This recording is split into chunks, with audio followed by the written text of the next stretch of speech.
Marita, o café que emagrece, e Ouse oferecem Arena de Negócios.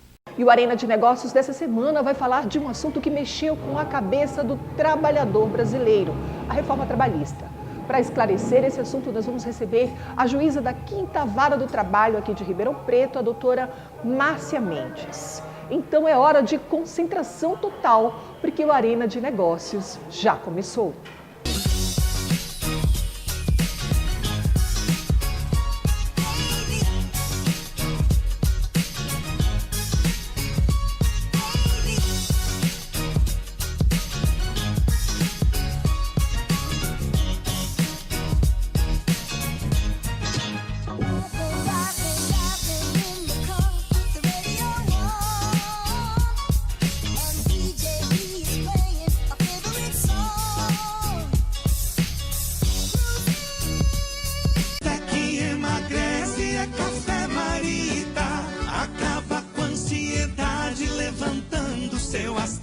Emagrece, fortalece, melhora o colesterol. Queima caloria, ajuda no estresse do dia a dia. É café pra lá de bom, é Café Marita. É bom pro coração, aumenta o tempo de vida. É café pra lá de bom, é Café Marita. Venda, use. Ouse. Um negócio, uma oportunidade. Sua independência. Seja uma revendedora Ouse. www.ouseuse.com.br.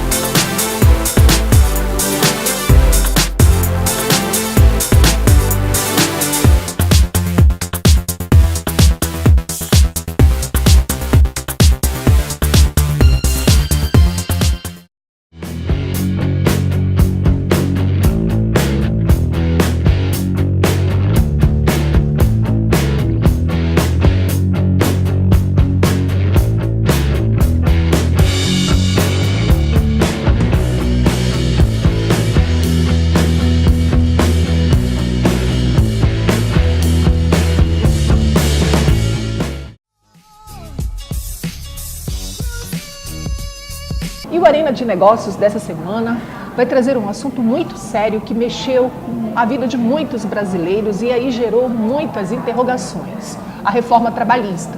E para discutir conosco e esclarecer esse assunto, eu recebo aqui a excelentíssima juíza da 5ª Vara do Trabalho de Ribeirão Preto, a doutora Márcia Mendes. Doutora, muito obrigada pela sua participação aqui no Arena de Negócios. Eu que agradeço a oportunidade, é um prazer estar aqui. A gente fala muito com o privado, né? Mas a gente não pode desprezar que sem o colaborador as empresas não andam. E como a gente comentou, né, no início, a reforma trabalhista, ela mexeu muito, né, e gerou aí até uma certa antipatia, vamos dizer assim, né, na vida dos trabalhadores, dos brasileiros. De antemão, eu já lhe pergunto, quem ficou beneficiado, assim, do seu parecer? O trabalhador ou o empregador? Na verdade, a reforma trabalhista altera cerca de 110 artigos da CLT. A CLT de 1943 já tem 70 anos, mas ao longo desses 70 anos foi modificada várias vezes. Mais de 85% da CLT já havia sido mudada quando foi aprovada a reforma. Isso, e nem todo mundo sabia. Exatamente. Né? Veio só o choque agora. A crítica que se faz é que ela é antiga. Sim, ela é antiga, mas ela foi reformulada em 85%.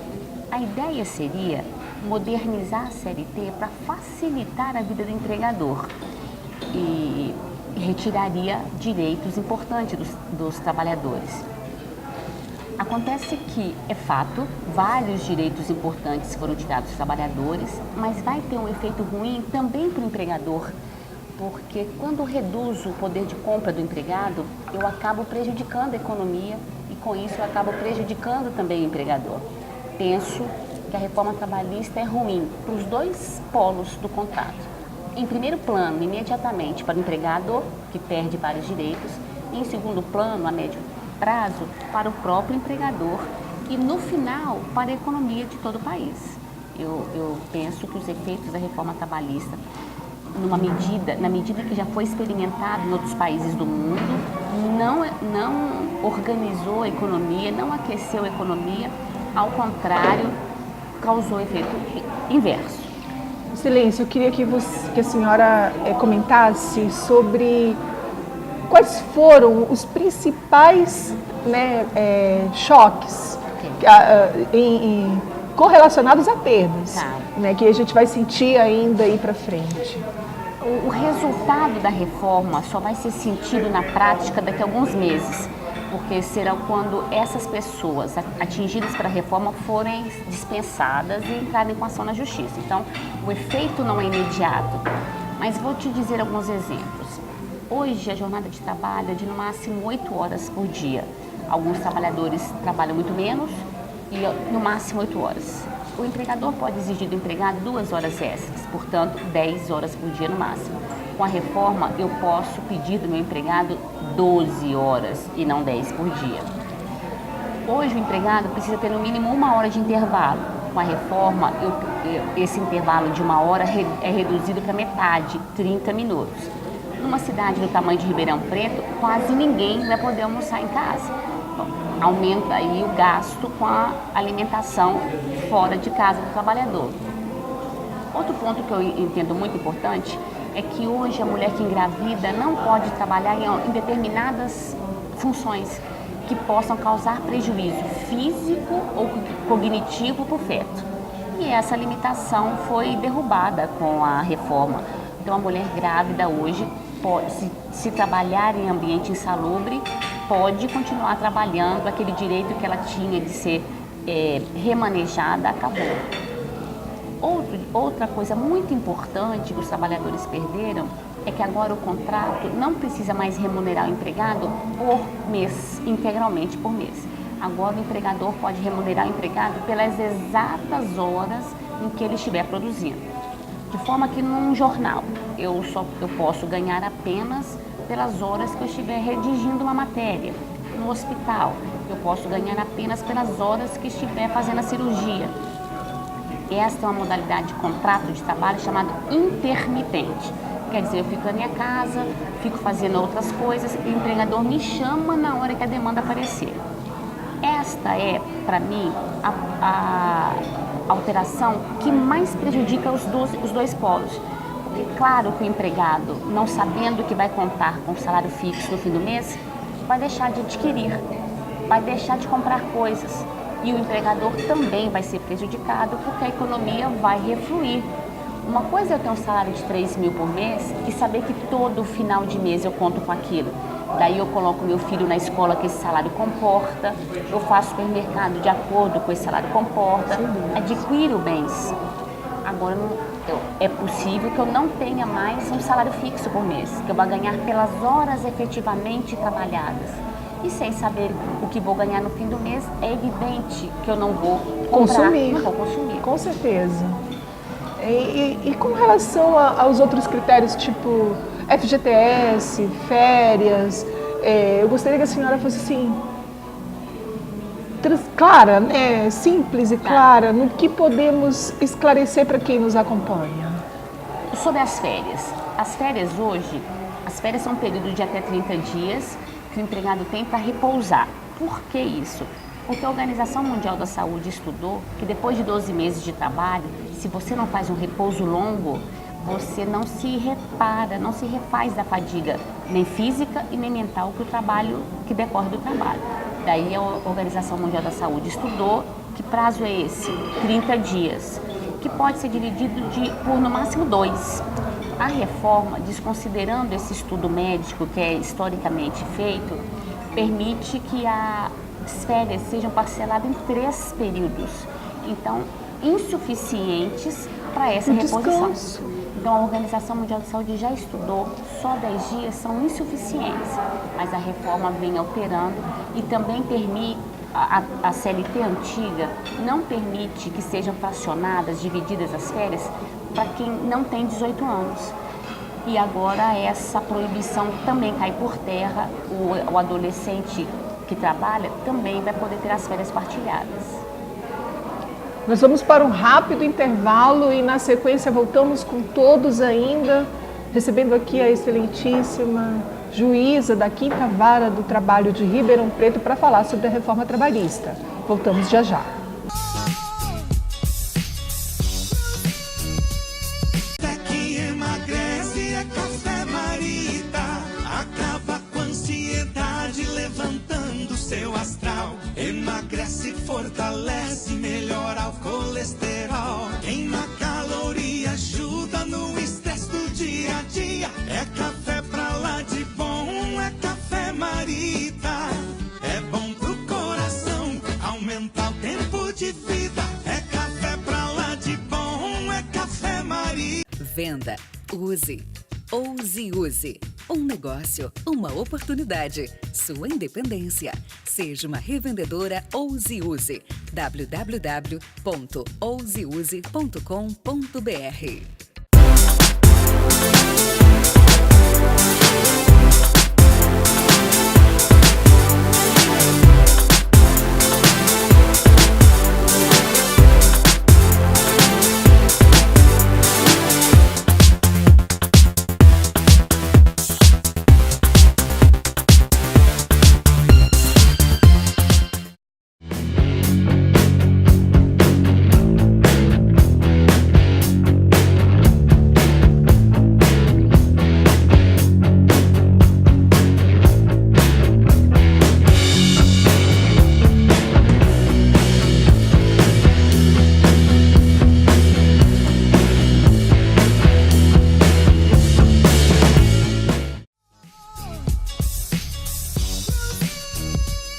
Voltamos com todos vocês falando ainda sobre a reforma trabalhista aqui com a excelentíssima juíza do trabalho, doutora Márcia. Doutora, a senhora tem conhecimento de onde foi aplicada, de outros países que foram aplicados essa mudança, essa transformação da reforma concernente ao trabalho, que tiveram êxito, de tempo que durou, né, para alcançar realmente esse êxito? A senhora tem esse conhecimento? Nos moldes do que está sendo feito pelo legislador brasileiro, nós temos 2 exemplos europeus, porque o nosso sistema de proteção do direito do trabalho veio copiado da Europa. Nós não podemos comparar com os Estados Unidos, que é outro modelo de regulação. Então, na Europa, 3 países na última década tentaram o mesmo procedimento, que é uma reforma trabalhista, com o objetivo de tirar o país da crise. Foram Espanha, Portugal e Grécia. E a Grécia, diga-se de passagem, foi uma catástrofe. O resultado dessa experiência histórica, nos 3 casos, foi de que a reforma de direito de trabalhador não reaquece a economia. Tanto que a Espanha primeiro, Portugal depois, voltaram a ter medidas de proteção ao empregado. Perceberam que o que vai reaquecer a economia é acabar com o excesso de tributos, porque o empresário tem razão, manter o empregado, o custo é alto, é muito alto, mas esse custo não é o salário do empregado, esse custo são os impostos, porque cada empregado custa para o empregador mais do que o dobro do que ele paga a ele. Então, Espanha e Portugal já voltaram. A Grécia ainda não, porque enfrenta problemas até para retomar a legislação. A Grécia é um país em desmonte, né, social. Mas Portugal e Espanha tentaram fazer esse caminho e já voltaram, percebendo que essa não é a solução para reaquecer a economia. Pelo contrário, a solução para aquecer a economia é aumentar a produção. Como é que se aumenta a produção? Reduzindo impostos. Complicado, né? Ainda temos aí muito chão para podermos, né, nos familiarizar com tantas transformações, e a gente aqui do outro lado que fala com o empreendedor, que fala de negócios, torce para que todo mundo cresça, todo mundo respire, porque uma coisa que nós sempre explanamos nas palestras que nós estamos presentes, com o público que nos acompanha, é que o nosso atual cenário político não nos representa. Não nos representa. Eu sei que eu vou gerar uma antipatia, porque eu não costumo falar muito disso, porque você é medido pelo que você fala. Né? Então, as nossas ideias são criticadas. Entretanto, não deixamos de trabalhar. Focamos no trabalho, a gente sabe que uma hora a gente vai dar uma guinada, uma hora essa nuvem cinza vai passar, entendeu? Entretanto, precisamos dar sequência aos nossos trabalhos e esperamos, assim, com toda a força, né, com toda a fé, que consigamos respirar aliviados, né, com tantas transformações que realmente sejam benéficas, ainda que tenhamos certos exemplos aí que não foram para a nossa população. Isso mexeu muito com o privado e com o público, que fica o cenário da reforma trabalhista para os funcionários públicos. Os servidores públicos não são regulados pela CLT, de forma que a reforma da CLT não os atinge diretamente, mas cria precedentes. Então, a partir do momento da aplicação da CLT ao setor privado, é muito provável que essas reduções de direitos também cheguem ao servidor público. E você dizia sobre o empreendedor, eu queria deixar claro que essa reforma não foi feita a pedido do pequeno empreendedor. Sem dúvidas. O que o pequeno empreendedor queria era ter mais condição de contratar mais empregados. Essa reforma é fruto de um anseio do pequeno empreendedor que foi transformado em interesses do grande capital internacional, especialmente banqueiros. No momento em que se discutia a reforma trabalhista e que se cortava direitos dos trabalhadores, o governo concedeu ao capital banqueiro uma isenção de 17 milhões de reais, de 700 milhões de reais. Então, o problema não é o direito do trabalho, o direito do trabalhador, porque o empresário pequeno e o médio empresário, ele quer gerar emprego, e que ele não consegue fazer isso por conta da carga tributária. E aí o legislador prefere conceder benefícios ao grande capital e tirar direitos dos trabalhadores. E o grande capital não vai se prejudicar com a reforma, ele se reinventa no mundo inteiro. Assim, a gente fala com as oportunidades, né? A gente mostra oportunidades. A terceirização vem aí com uma força, né, grande para atender essa demanda, esse novo cenário. E muitos vão apresentar aí seu CNPJ, sua empresa, vão abraçar essa grande oportunidade. Né, vão crescer com a demanda que vai pedir, né? Entretanto, a gente não pode deixar digamos assim, desprezar, né, quem está por detrás desse crescimento, que é, de fato, o colaborador, o trabalhador. Vai ser aí uma etapa difícil de conclusão. Torcemos aqui, sem dúvida, para que os empreendedores, o pequeno empreendedor gere emprego. O pequeno, na verdade, não é pequeno, ele já é grande. Entendeu? E quem ali tinha renda alternativa, quem vai ter que investir mais ainda nisso e mais horas trabalhadas para segurar, né? Ter esse jogo de cintura para segurar e honrar os compromissos. Uma coisa que a reforma trabalhista veio também foi com o teor de desafogar processos. A senhora que está lá dentro, né, dos tribunais que julga, que está ali, acredita que vai levar quanto tempo ainda para deixar a casa em ordem? Penso que esse efeito não vai ser gerado. Que isso? Não, ao contrário, porque a reforma trabalhista, ela esbarra em vários comandos da Constituição. Para muitos, ela é inconstitucional. Então, ela foi prometida como uma forma de desafogar o judiciário e ela só vai afogar mais. Porque quem se sentir lesado vai discutir na justiça essa lesão. Pode até não ganhar, não é isso. Mas ele vai discutir em juízo. Porque existem artigos na reforma que dizem que o que eu fizer de acordo com o meu empregador, eu não vou poder entrar na justiça para discutir. Isso é inconstitucional. Em qualquer país democrático, eu posso entrar contra qualquer coisa.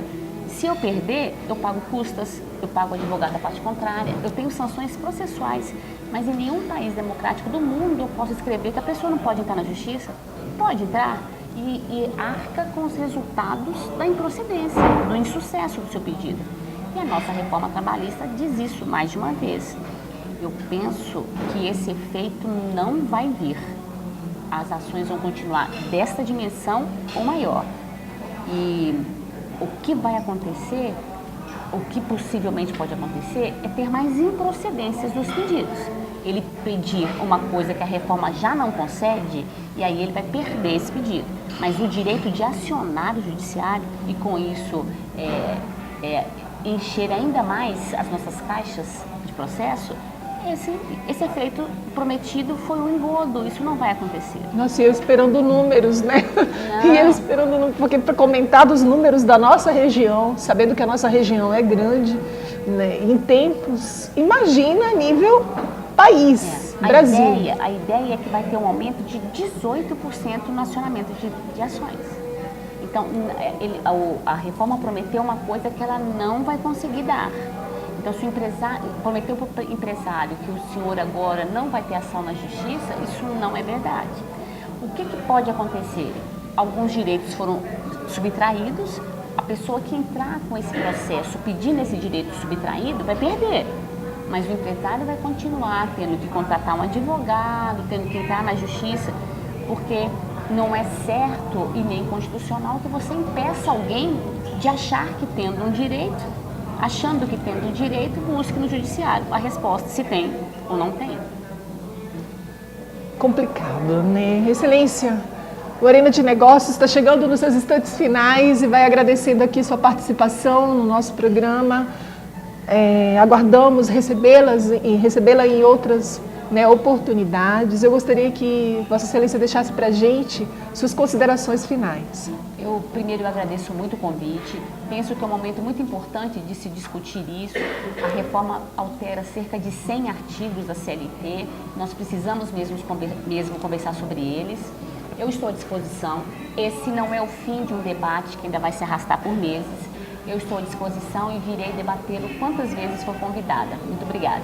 Mais uma vez, muito obrigada e nós vamos ficando por aqui, deixando para vocês uma reflexão. É uma mudança, época de mudança, toda transformação, né, gera um desconforto. Mas tenha certeza que se você continuar olhando para o seu foco, para o seu objetivo, você vai alcançar a sua realização, o seu sonho. O Arena de Negócios dessa semana fica por aqui. Nós aguardamos vocês em uma próxima oportunidade. Até lá!